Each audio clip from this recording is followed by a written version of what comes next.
오바댜서가 굉장히 짧았죠. 1장이었습니다. 이 짧은 오바댜서를 뒤로 하고 이제 오늘부터 우리는 한 7주에서 8주 긴 기간에 걸쳐서 미가서에 대해서 좀 같이 나누려고 합니다.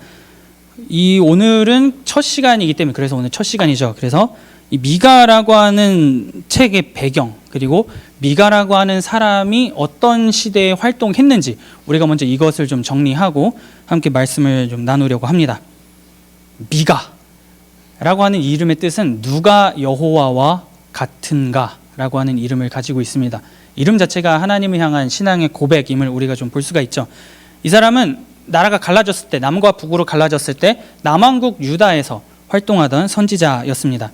그리고 좀 독특하게도 이 사람이 활동할 때 왕이 3번, 그러니까 3명의 왕이 다스리던 굉장히 긴 시절을 이 미가 선지자가 보냈는데요. 오늘 말씀 1장 1절에서 이렇게 얘기를 합니다. 유다의 왕들 요담과 아하스와 히스기야 시대에 모레셋 사람 미가에게 임한 여호와의 말씀 곧 사마리아와 예루살렘에 관한 묵시라. 말씀에 보면 왕이 지금 딱 3사람 나오고 있죠. 요담, 아하스, 히스기야.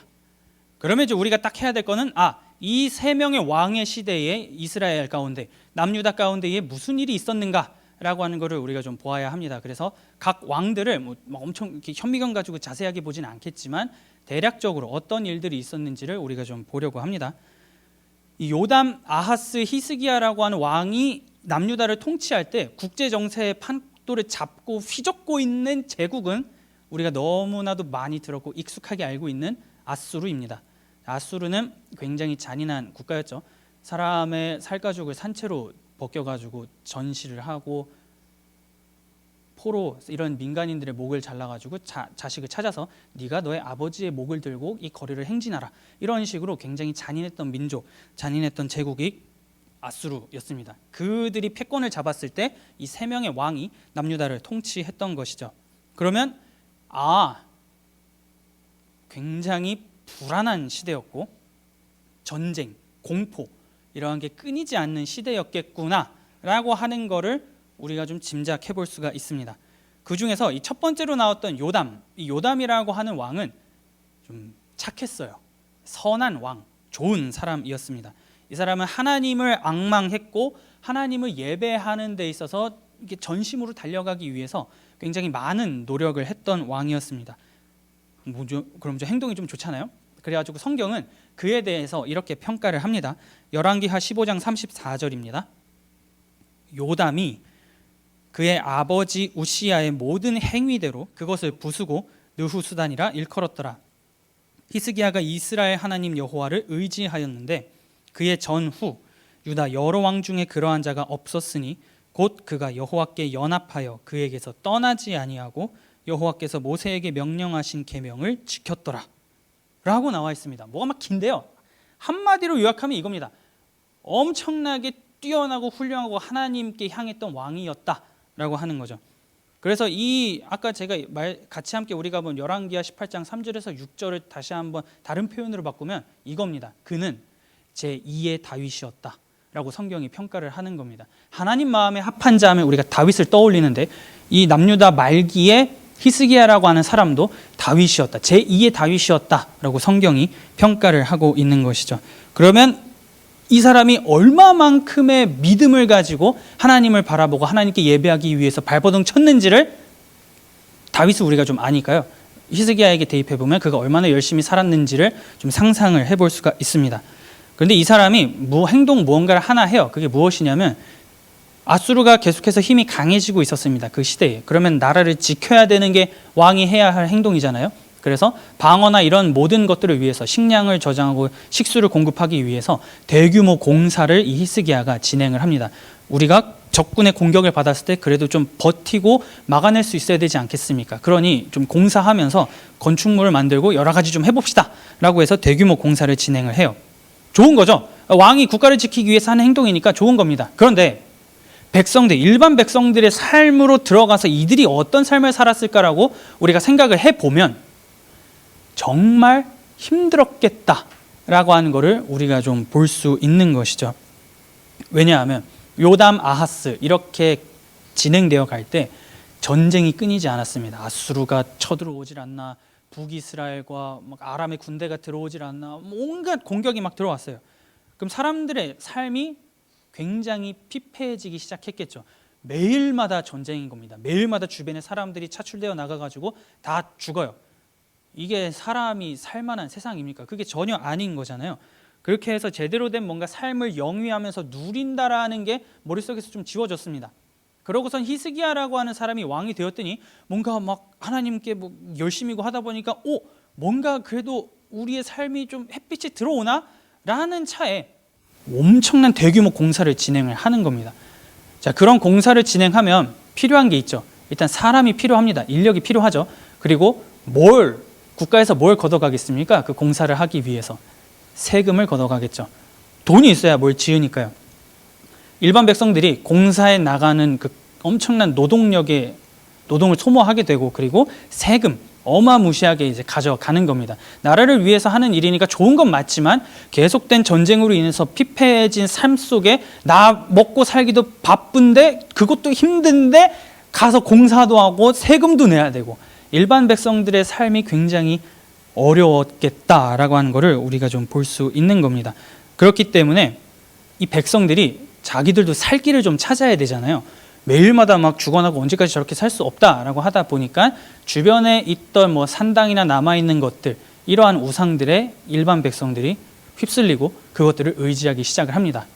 왜냐하면 매일마다 본 게 그거였고요.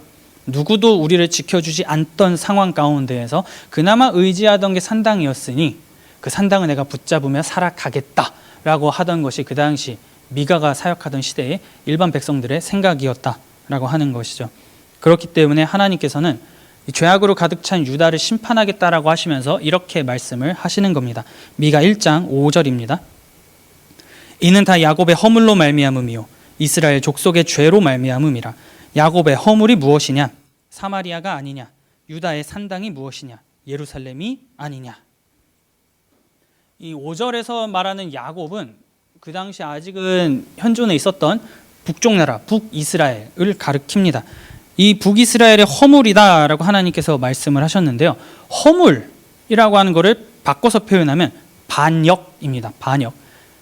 북이스라엘의 반역 때문이 아니냐라고 말씀을 하시는 거죠. 그리고 이 반역을 다시 한 번 더 그 원어의 의미로 좀 들어가면 이 법적인 소유권과 관련해 가지고 그 소유권을 무시하고 횡령하고 마음대로 사용하는 것, 이거를 의미를 합니다.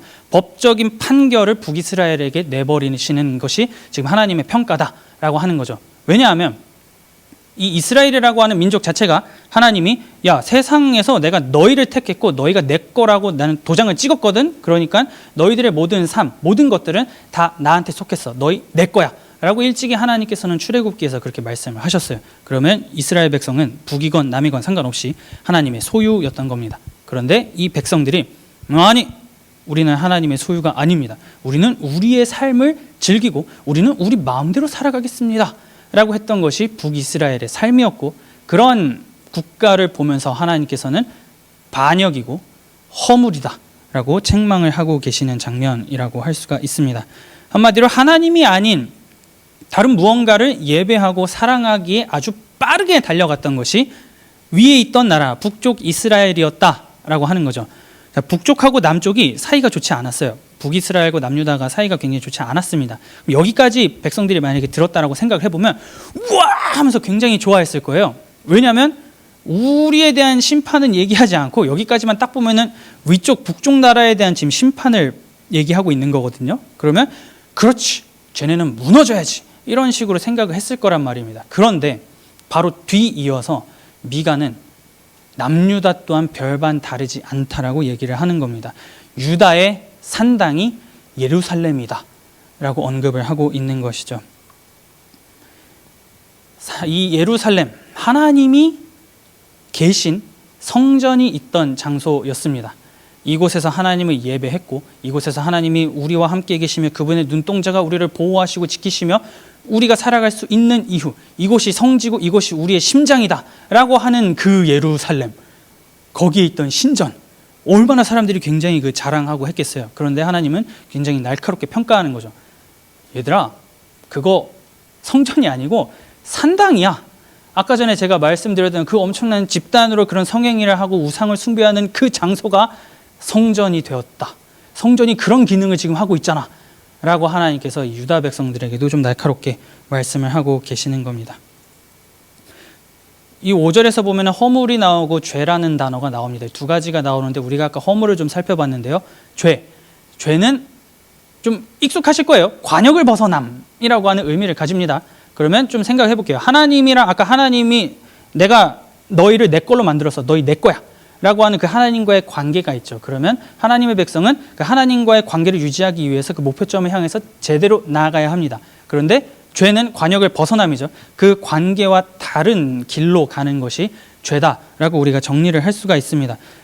그러면 너 왜 죄를 지었냐라고 하면 관계에서 벗어나서 뭔가 다른 길로 나아갔다라고 우리가 정리를 할 수가 있는 것이죠.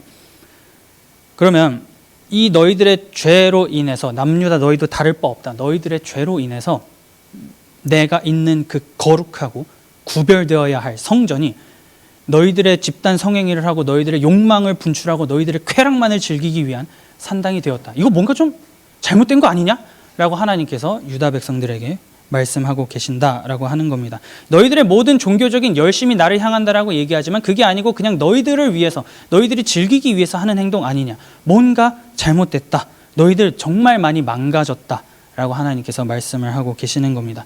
아까 전에 히스기야라고 하는 왕이 엄청나게 많은 개혁을 했고 두 번째 다윗이라는 평가를 받을 정도로 하나님 앞에 열심이었다라고 같이 우리가 나눴습니다. 그런데 요단부터 시작해서 산당이라고 하는 문제는 해결을 하지 못한 채 히스기야 시대까지 왔어요.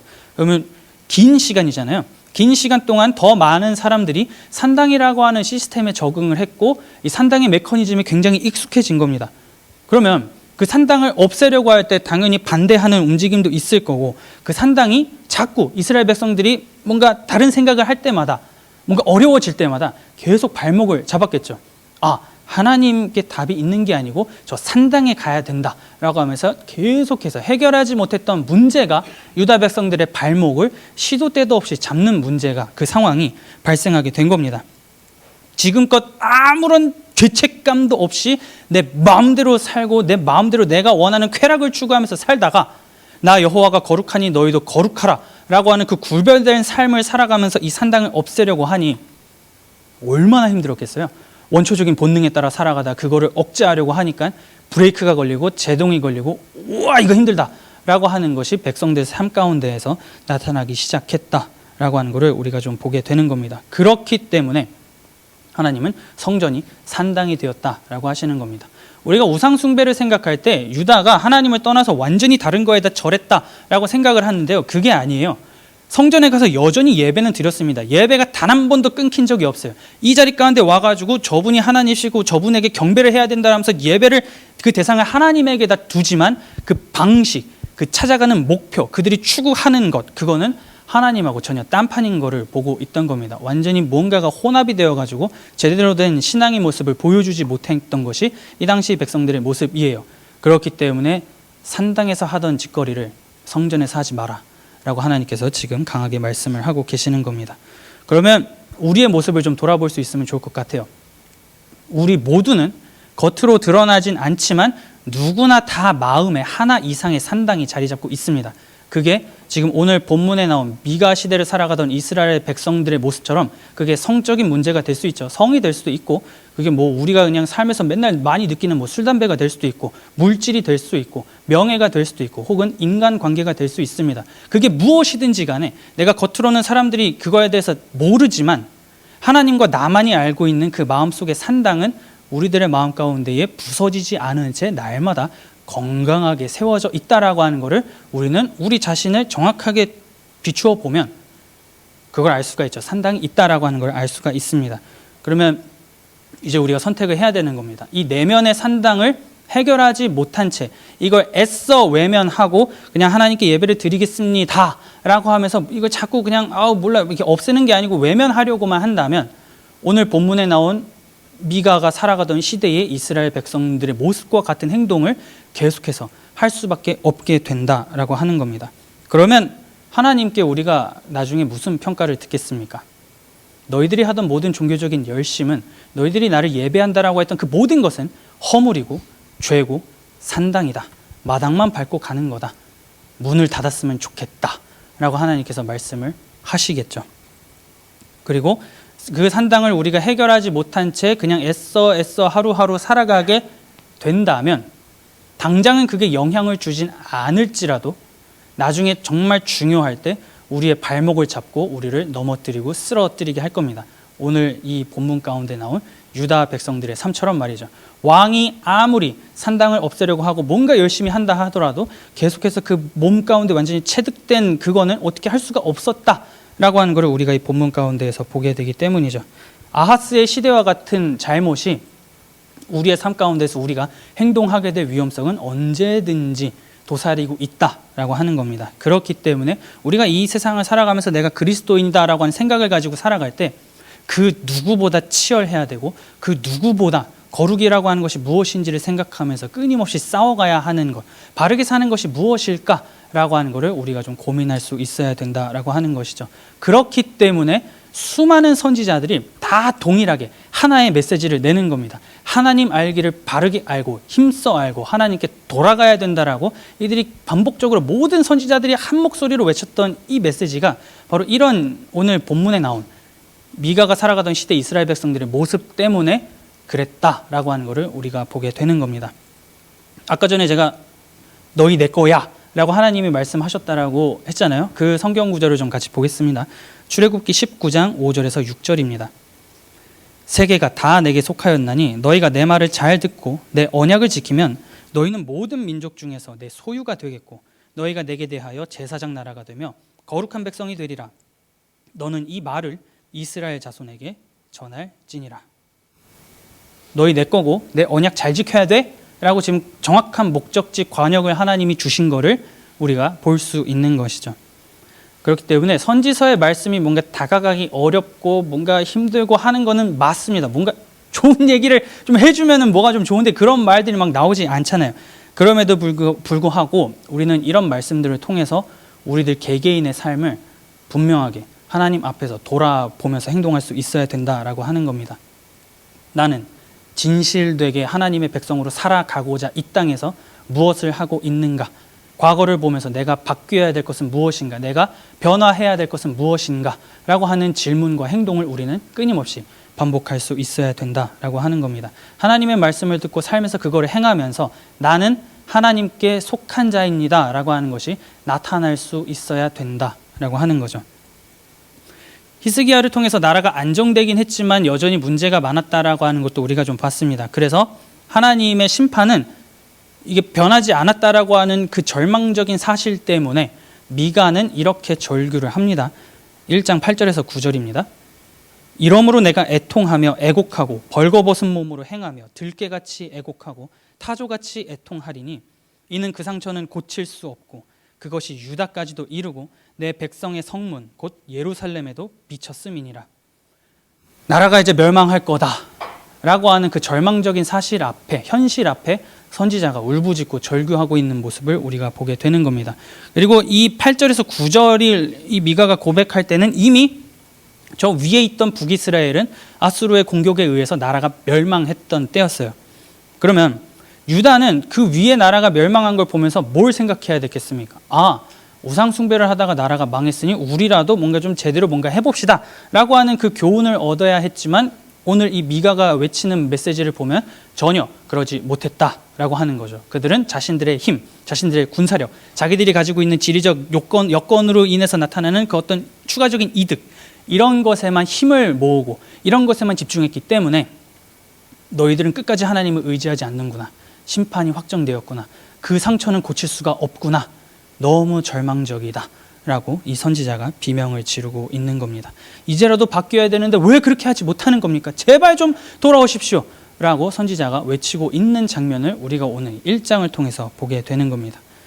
그런데 이렇게만 딱 보면 와 이거 좀 그렇다라고 생각을 할 수가 있어요. 그런데 이런 메시지들을 우리가 볼 때 우리는 다른 생각을 하면서 다른 쪽도 좀 볼 수 있어야 됩니다. 그게 뭐냐면 하나님이라고 하는 분에 대해서도 우리가 동시에 좀 같이 생각을 할 수 있어야 돼요.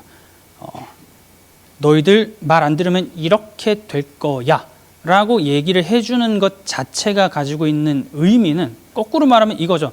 이렇게까지 심판하고 싶지 않아. 이렇게까지 너희들의 나라를 다 부수고 싶지 않다.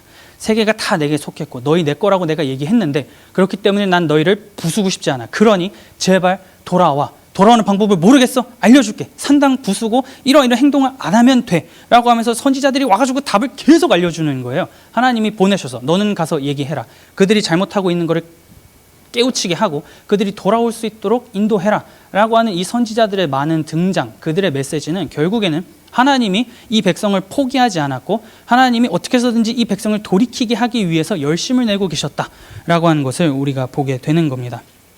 죄로부터 멀어져서 내게로 돌아오는 것, 그 길을 내가 알려줄 테니 제발 그 길을 따라서 나에게 나아와라 라고 하나님께서 말씀을 하고 계시는 것이죠.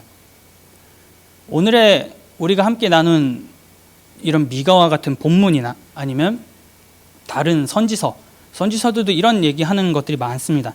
이 선지서의 이런 내용들이 어떻게 보면 우리가 좀 들을 때 같이 말씀을 묵상하거나 생각하거나 나눌 때 좀 듣기 거북할 수 있고 쓰고 좀 불편할 수 있습니다. 그런데 우리가 이런 생각을 하면 좋을 것 같아요. 바른 말은 듣기 불편하다. 뭔가 바르게 해야 됩니다라고 하는 그런 말들은 우리가 들을 때 좀 불편하죠. 선지자들도 다를 바 없었어요. 똑같았어요. 이런 말을 막 전하잖아요. 다들 고난받고 죽기 직전까지 가고 막 그랬습니다. 왜냐하면 백성들이 얘기했거든요. 조용히 해. 안 그럼 너 죽여버릴 거야. 라고 했던 것이 당시의 백성들의 반응이었습니다. 그럼에도 불구하고 이 선지자들은 아닙니다. 하나님의 말씀이 이런 거니까 당신들은 당신들의 삶을 말씀 가운데에 정확하게 놓으시고 판단하시고 행동하시고 돌아오십시오 라고 선지자들이 숱하게 외쳤던 것이죠. 그러면 이 말씀을 이제 우리가 우리의 삶 가운데 그대로 가져와 가지고 내 자신을 좀 정확하게 비추어 볼 수 있으면 너무 좋을 것 같습니다. 우리는 우리의 허물과 죄가 무엇인지 모른다라고 말할 수 없죠. 무엇이 우리의 허물인지, 무엇이 우리의 산당인지, 무엇이 우리의 죄인지 분명하게 알고 있습니다. 이거 모른다라고 하면 거짓말이겠죠. 성령님께서 계속해서 우리에게 바르게 살아가야 되는 것이 무엇인지 알려줄게라고 하면서 우리 마음 가운데에 계속해서 말씀하고 계시기 때문입니다. 그래서 우리는 무슨 행동이 죄인지도 알고 있고 내가 신앙인으로서 이런 행동들을 하면 안 된다라고 하는 것도 다 알고 있어요. 우리는 답이 무엇인지 다 알고 있습니다. 그럼에도 불구하고 원인을 알고 있지만 애써 그것을 내가 외면하고 있지는 않는지 우리가 그거를 좀 냉정하게 돌아볼 수 있으면 좋겠습니다. 내가 외면하고 있다면 어떻게 해야 되겠습니까? 빠르게 돌이켜야겠죠. 단번에는 당연히 안 될 겁니다. 요담, 아하스, 히스기야 시대까지 긴 시대를 가면서 산당이 철거되었기 때문에 우리 마음 가운데 있는 산당들, 우리가 가지고 있는 허물 이런 거는 단기간에 없어지지 않을 거예요. 그럼에도 불구하고 그거를 제거하기 위해서 날마다 싸워가는 삶이 오늘을 살아가는 우리들에게 필요한 겁니다. 우리들이 갖고 있는 그런 허물과 죄로 인해서 우리에게 고칠 수 없는 상처가 하나, 둘, 셋, 넷 계속해서 생겨서 정말로 어떻게 할 수 없구나 라고 하는 지경까지 가기 전에 우리는 내가 신앙인으로서 하나님을 예배하는 자로서 이렇게 살아야 된다라고 하는 그 답을 가지고 빨리 하나님께 돌이키는 것이 오늘을 살아가는 우리들에게 필요하다라고 하는 것이죠.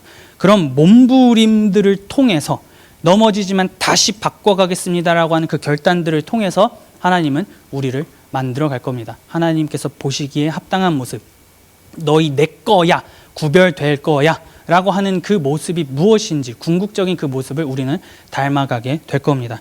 그래서 그런 과정들을 통해서 내가 변화되어지는 그 과정들을 보면서 우리는 다시 한번 깨닫게 됩니다. 내가 허물과 죄로 완전히 얼룩져 있었고 이건 도저히 갱생이 불가능하다라고 나는 생각했지만 그분의 은혜가 있었기에 내가 조금씩 변하고 있구나. 이런 나여도 하나님은 변화라고 얘기하시고 포기하지 않으시고 사랑이 무엇인지 알려주고 계시는구나 라고 하는 그 지점, 그 답, 이거를 우리는 결국에는 찾게 될 겁니다. 그리고 그거를 경험하게 될 겁니다. 그래서 지금의 나의 삶이 허물과 죄로 인해서 애통의 시대고 고칠 수 없는 상처 가운데 있다 할지라도 하나님께서는 끊임없이 우리에게 돌아오라고 얘기하시고 그 길이 무엇인지 그 방법이 무엇인지 알려주고 계십니다. 그래서 그 부르심에 응답하여서 애통의 시대를 기쁨의 시대, 환희의 시대, 그리고 사랑의 시대 이런 걸로 우리들의 삶을 바꾸어 나아가기 위해서 앞으로의 우리의 삶을 하나님 앞에 놓고 하나님께서 원하시는 삶의 모습으로 살아가기를 다짐하며 나아가는 저와 여러분들이 될 수 있기를 마음 다해 축복합니다.